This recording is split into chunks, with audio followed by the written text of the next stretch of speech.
आप सभी को राधे कृष्ण। आज के वीडियो में आप माघ मास महात्म्य के 26वें अध्याय की कथा का पाठ सुनेंगे। अगर आज का वीडियो आपको पसंद आए तो वीडियो को लाइक जरूर कीजिएगा।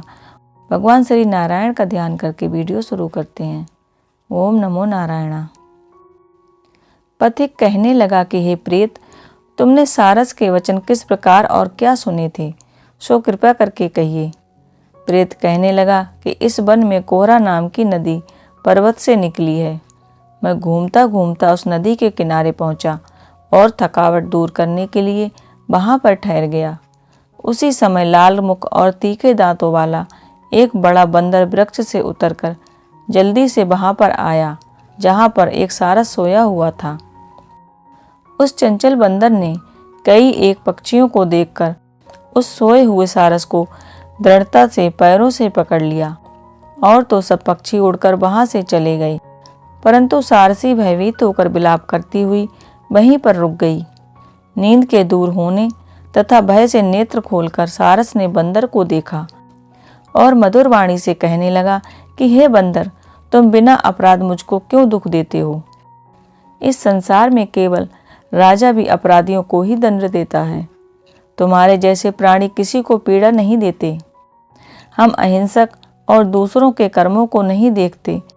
जल की काई खाने वाले, आकाश में उड़ने वाले, वन में रहने वाले, अपनी स्त्री से प्रेम करने वाले, सो इस प्रकार मुझ निरपराधी को हे बंदर मुझे छोड़ दो।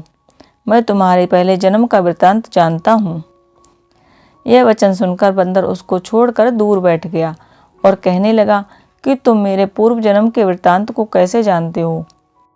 तुम तो अज्ञानी पक्षी हो और मैं वन में घूमने वाला हूँ।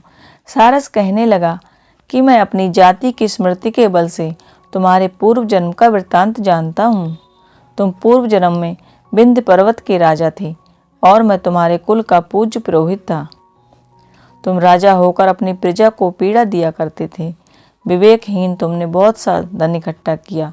सो बानर, प्रजा की पीड़न रूपी अग्नि की ज्वाला से तुम पहले ही तप चुके हो। पहले तुम कुंभी पाक नरक में गिराए गए। तुम्हारे शरीर को नरक में 3000 वर्ष तक बीत गए। फिर नरक से निकलकर बचे हुए पापों के कारण इस बंदर की योनि में आए और मुझको मारना चाहते हो। पूर्व जन्म में तुमने ब्राह्मण के बाग से लूटकर बलपूर्वक फल खाए थे। उसका यह भयंकर फल हुआ कि तुम वानर और वनवासी हुए। प्राणी अवश्य में अपने किए हुए कर्मों को भोगता है। इसको देवता भी नहीं हटा सकते। इस प्रकार मैं सारस का जन्म लेकर भी अज्ञान से मोहित नहीं हुआ। इतनी कथा कहकर बानर कहने लगा कि यदि ठीक ही जानते हो तो बताओ, तुम पक्षी कैसे हुए। सारस कहने लगा कि मेरी दुर्गति का कारण भी सुनो। तुमने नर्मदा के किनारे पर सूर्य ग्रहण के समय बहुत से ब्राह्मणों के निमित्त 100 ढेर अन्न के दान किए थे। मैंने पुरोहिताई के मद से थोड़ा सा ब्राह्मणों को दिया और बाकी सब मैं अपने घर ले गया। इन ब्राह्मणों के दान को अपहरण करने के पाप से मैं नरक को गया और 3000 वर्ष तक नरक की यातना को भोगता रहा। मैं नरक के दुख का वर्णन नहीं कर सकता। फिर नरक की यातना से मुक्त होकर यह सारस का जन्म पाया।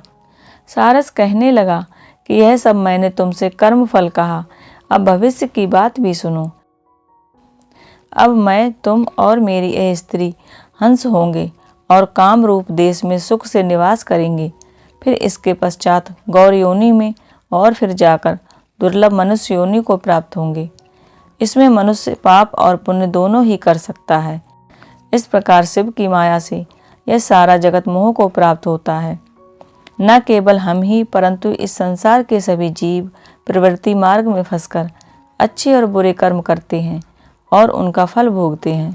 इसलिए सब प्राणियों को धर्म का सेवन करना चाहिए। देवता, मनुष्य, बाघ, कीड़े मकोड़े सभी से कंटक रूपी मार्ग नहीं छूटता। केवल वेदांत जानने वाले योगी ही इस मार्ग से बच सकते हैं। इसी कारण बड़े बड़े धर्मात्मा भी कर्म फल को टाल नहीं सकते। उपाय से तथा बुद्धि से कोई भी इसको नहीं बदल सकता। तुम पहले राजा थे, फिर नरक में गए, अब बंदर की योनि में वन में फिरते हो और भी ऐसा ही जन्म पाओगे। ऐसा विचार कर आनंद पूर्वक और धैर्य धरकर विचरते हुए काल की प्रतीक्षा करो।